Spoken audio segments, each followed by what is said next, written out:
Hello and welcome in to the Retirement Playbook brought to you by Alspaugh Wealth Management. I am your host, Brock Alspaugh, and as always, I'm joined by my co-host, Mr. Tony Shore. Hello, Tony.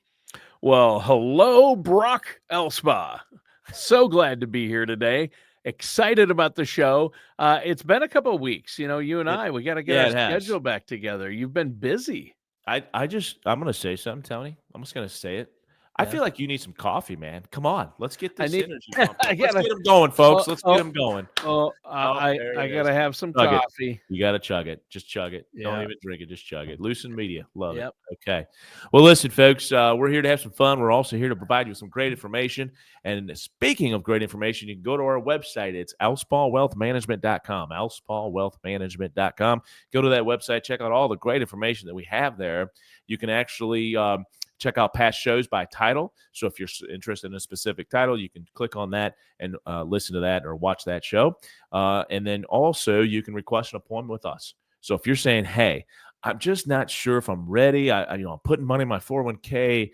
I feel like I'm on track, but I'm not really sure. Or maybe you're completely unsure. Just give us a call, okay? 573-332-7855. Or again, you can request an appointment on our website by hitting that top button, and we'll get a hold of you.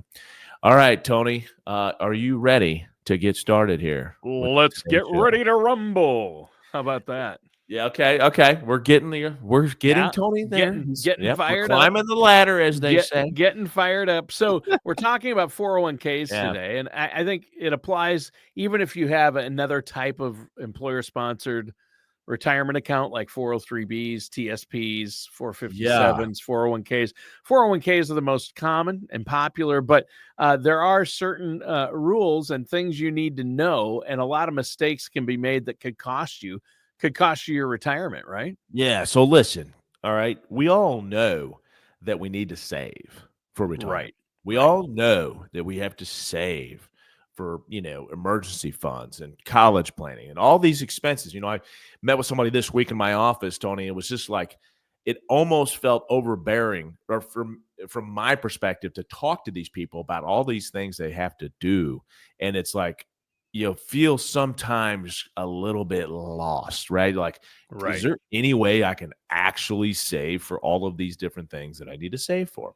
And the beautiful thing about when it comes to just your retirement contributions, the beautiful thing about that is that you can very easily save without even doing anything, because they're just going to deduct it from your paycheck, and that's your workplace retirement plan. It is such a valuable tool. And if you have one, you're blessed. If you have one that matches, you're really blessed. And if you have one that matches over 5%, like, you're super, super blessed. Right. So there's your levels on being blessed. But the point is that it's such an easy way to save for retirement. Now, there's some Yeah. nuances that you have to, maybe consider, and you have to make some decisions. So when, the investment world, the retirement planning world kind of shifted from pensions, where the company would provide you your own retirement plan, and then, since it's shifted now more to 401ks, that responsibility, they had to relinquish that. And so now that's on you, and you have to take responsibility. And so that is a key part to all of this, is just owning your retirement, folks, taking the responsibility and saying, you know what, I'm not going to let someone else determine my future. I'm going to determine my future. So I'm going to take a hold of this, and I'm going to say, okay, this is the plan. I'm going to at least put in the amount of money that I need to get to my ideal retirement. Now, sometimes we have to consider matches. Sometimes companies do profit sharing, but you have to understand some of the things that are going to be more dependent upon. So you can depend upon a safe harbor match, right? Because that's something that the company has to do to get to a certain level, if they offer that. That's just an example, by the way. But profit sharing is not something that they're guaranteed to do. And it's, year by year can change. They could take it away. So a lot of times, again, that's just an example of a nuance that you got to be careful. Like, hey, let's not count on some of these things. Let's count on the things that we know are going to be there. And really, that's the bottom line of any kind of plan that you would put together. Sure. So Well, you have to take advantage of the match, right? That's the first. yeah, Tony. That's look at you just teeing it up for me. Yeah. Yep, 100%. So one of the mistakes, and again, we're kind of talking about mistakes, is from 401ks. It's got to be the number one, right? Is don't miss out on the match, Tony. It's just like you just said. Don't forget rule number one. You've got to take advantage of the match. Now, not to say that if your company doesn't match that, maybe I won't put in because my company's not matching. No, put the money in. You have to put the money in. There You was still lots of have to studies. save for retirement, Let's say but for you at retirement. least have to put enough in to get the full match. So if the full match is 6%, you got to put in 6% to get that full match, right? You got to Absolutely. put in whatever the company requires to get the full match. If you're only putting in half that amount, you're making a mistake and it's costing you money that you could have that you're just not going to then at that point. 100%, Tony. So you got to, if your company matches, the golden rule number one would be put at least in what the company is going to match because it's free money. It's 100% rate of return on the dollars you're putting in. Hello, who doesn't want that? So Right. you got to be able to do that. I would say that most people understand it, and probably I've never really seen anybody that gets a match at work and doesn't take advantage of that. So hopefully people understand that are Or doing at that. least intentionally don't. Some Yeah, people right. don't because they don't realize, oh, I'm That's a not good getting the point. match, or I think I'll just start off with 1%, putting 1% or 2% when I Yeah. first get my first full-time job. I wish, see, back when I did it, it wasn't even most companies, it's a default that some goes in. But back then you had to opt in. And when I was young, I'm like, I don't need to put money away for retirement. I'm in my 20s. Had I started back then, I'd Oh be in my a gosh. lot different situation right now. That's for sure. I mean, think about that. Think about stocks that come on board, right? Like, hey, Apple is now a publicly traded company, and maybe it didn't make it into any of those portfolios back, when it first started, but maybe like a year or two into Apple being on the stock exchange. Can you imagine, Tony?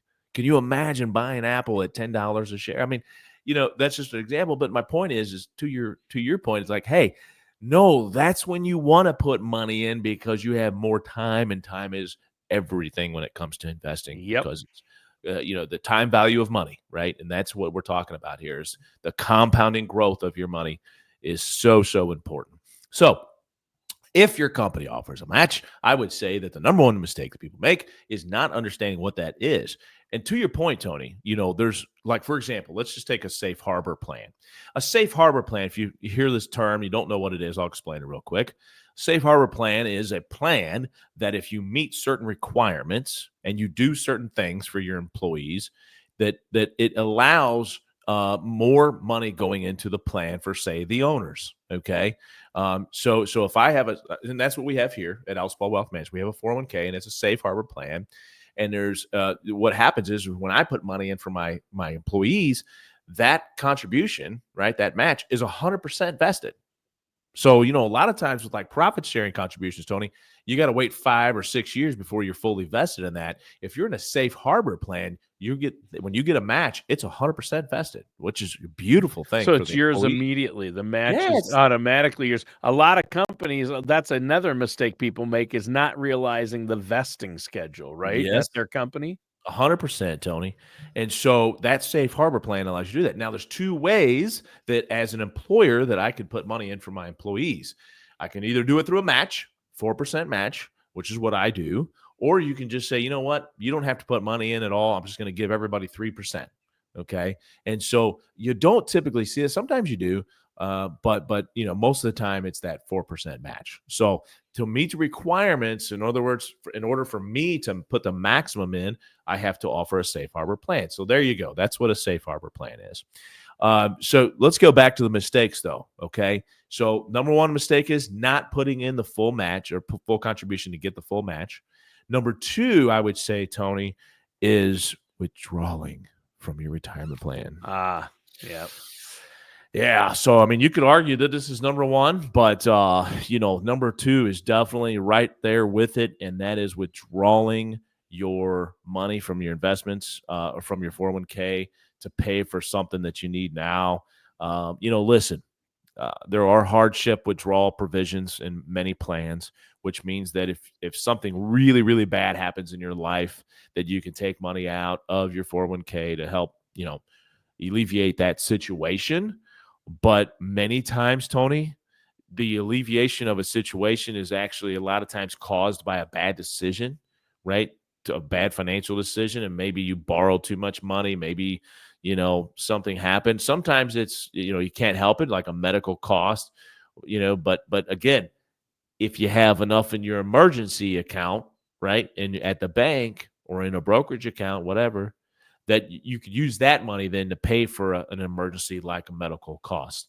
So it's still not a good decision to not have enough in emergency fund. That's why it's so important to kind of follow everything, right? Just to say, hey, before I go buy a new car, I got to make sure I've got enough money in my emergency account, and that's not affected by this purchase of this new car, So right? don't take money out of your retirement account or your 401k to go purchase a new car is what you're saying. Bingo. Yeah, it's exactly what I'm saying. It's like, hey, all of these financial decisions are affect each other, right? Right, And so right. not having enough emergency fund could cause you to take out of a retirement account, and then it's like, hey, now we got penalties, now we got taxes, and we've lost the future growth of that money, the opportunity cost.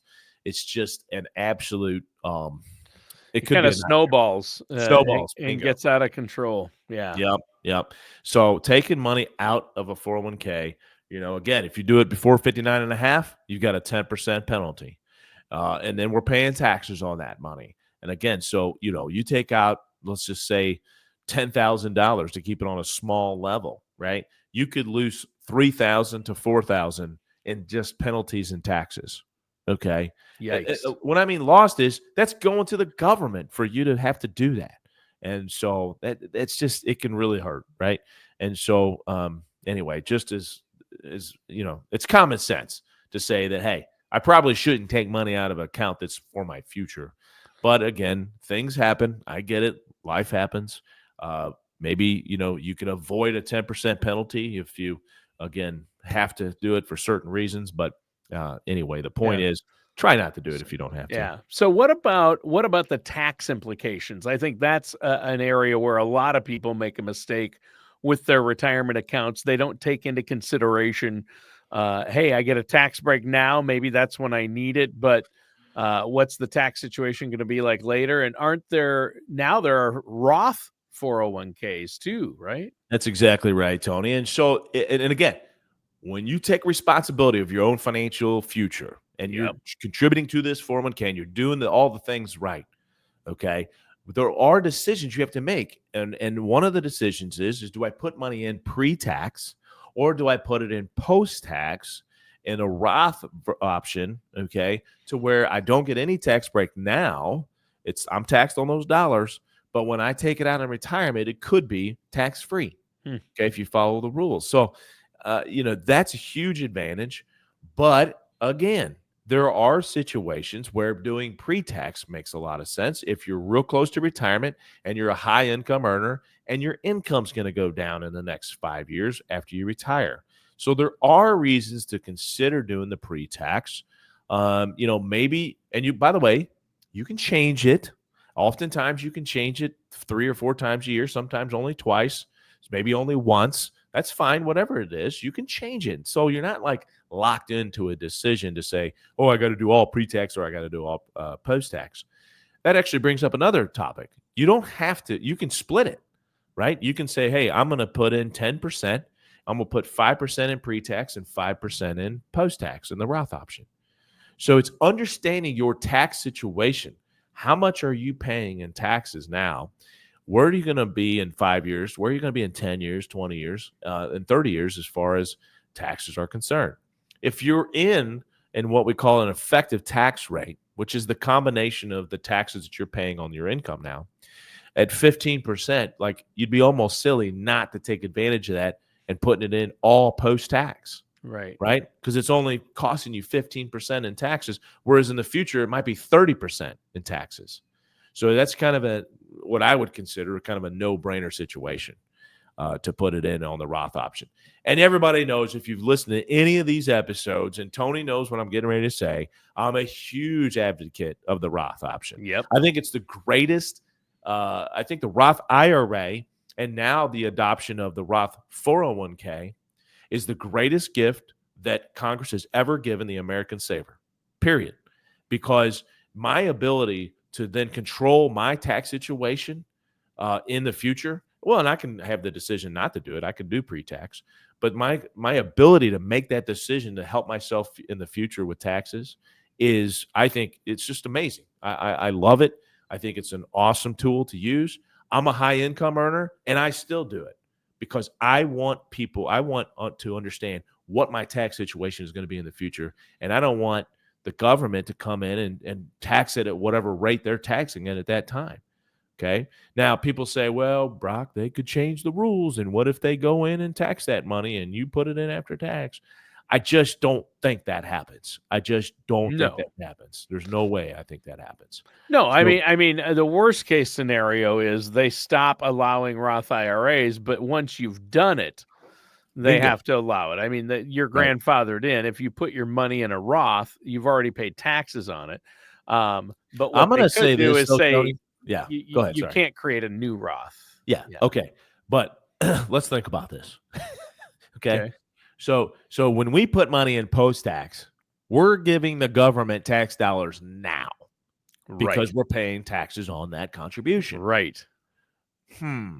Okay. So we think that the government's going to get rid of the Roth option and not let you put it in a bucket. Yeah, that doesn't make sense. There's no way they have to have money now. Yeah, they want money now. Do we understand how much national debt we have? I mean, come on. Just based on that. Crazy. So, yeah. So anyway, the point is, I don't think it's going away anytime soon. I don't either. And so take advantage of it, when you can. Okay. All right. So Roth versus pre-tax, good conversation, Tony. I'm glad you brought it up. It really depends on your specific situation, but understand that what the benefits and the drawbacks are of each option. Information, that's what that is, and it gives you the power to make the best decision. Yeah. Okay. Speaking of decisions, so you've got to decide when you have a 401k, right, how you're going to be allocated. So what does that mean? Where does the money go when you put it in a 401k? You might think, oh, well, it just goes to Empower Retirement Services or wherever, your workplace retirement is. Okay. And whether that be a Lincoln or whoever it is, but you've got to decide which funds, mutual funds or sub accounts to put that money in. Okay. Yep. So that's another kind of what people view sometimes as a drawback to 401ks is you have to decide how that money is allocated. So, there's a lot of options now with 401k plans that have third-party management services for you that they have you fill out a questionnaire. They'll go through the whole thing, and then they'll help you, and they'll invest that money for you. And that's an attractive option for a lot of people, Tony, and I encourage it, to be honest with you. I know it's a little bit more in fees for them to do that, but again, what are you getting for what you're paying? Yeah. So that's fees huge. are always a part of the discussion when we're working with clients, but you have to understand what you're paying, but more importantly, what you're getting for that. And so if what you're getting for that fee is you deem necessary or and if the benefits outweigh the fee, you got to do the math. And I know that's what you look at. You're very transparent. 100%. You're saying, okay, if you do this with your money, here's what it's costing you, but here's what it's gaining you. And you're going to look at all the options and say, for your personal situation, you want to stay over here where there's less fees. For your option, you might be better off with putting some of it here. And there's a fee, but your benefit is going to far outweigh that, right? Bingo, Tony. Bingo. You hit it right on the head. It's like, you know what? Hey, I can help you decide which funds to invest in as your advisor. So in other words, if you have a financial advisor like me, you've hired us outside of the workplace retirement plan, we can do a plan for you. And I advise people all the time, hey, this is the funds that I would, have you pick and invest in. I can't actually go do it for you, right? But I can tell you which funds to invest in. And then on our annual reviews, we'll review those investments and make sure that you're still in the right options. Okay. So you have a third-party money management service. You've got an outside advisor that you could use. And then finally, Tony, there's things in plans like target date funds. So if you're going to retire in, say, 2050, I know it sounds crazy that, no way I'm retiring in 2050. Well, that's 25 years away. So, yeah, Yeah. it's possible. Yeah. Yeah. You are that old. So you invest in a target date fund. And what happens is that target date fund gets invested, and it's probably going to be pretty aggressive if it's 2050. And then as it gets closer to 2050, it'll go more conservative. Okay. So you don't have the time to be aggressive if you're only 5 or 10 years away from retirement, right? So we don't want to be super aggressive at that point. So that fund automatically adjusts for you. So that's another option that you have. So yes, it might seem a little daunting when you see all of those different investment options, and that is a decision you have to make. And if you're not great at making decisions, which let's face it, people sometimes aren't, that's okay. There's help out there with all of these options. Sure. So don't put your head in the sand and think, oh, well, I'm just going to not enroll in this plan because there's too many decisions to make. No, take action, take responsibility, and invest for your future, because there's been lots of studies, by the way, Tony, that say, you know what, these things are important, and they 100% are, but the most important thing is you putting money in the plan. That's what's the most important. Get the money in there. What happens from there is important, yes, but it's not as important as you putting the money in. That's it, right? So, that's another thing, is that we want to make sure that, you're capitalizing on the opportunities that present themselves. That's kind of what, successful people do, right? Is take advantage of the opportunities that present themselves in a positive way. Right. Okay? And I think another big one is probably people not increasing the amount they put into their employer plan or their 401k on a regular basis. In other words, every time you get a raise, hopefully you get a raise, every year or almost every year. Anytime you do get a raise or an increase in pay, were you able to live on the money you got before the raise? Yeah. So put your raise right into your 401k. Yeah. 100%. So That's what my wife and I have been doing recently, because, we're in our 50s. So we're like, hey, right. we got to make up for lost time. We want to put our full raise every time, because if you never had it, you're never going to miss it. Right. So 2 more points. I know we're running close here, Tony. 2 more points. One is on the increasing your contribution. A lot of plans now offer an automatic increase of 1%. You can select that option. So every year on that anniversary, then your paycheck, your contribution will go increase by 1%. That is a huge benefit, by the way. An auto increase is a huge, huge deal. And most of the time, you're not even going to miss it. You're not even going to notice it. But the fact that it's increased 1% every year is a huge deal that I highly encourage a lot of people to do. Yeah, over the course of 10, 20 years, that's going to make a that's going to add up, that 1% a year with compounding interest on top of it. And plus you're buying in then when the market's low too. It's huge. It's dollar cost averaging. It's great. All right, Tony, last point here.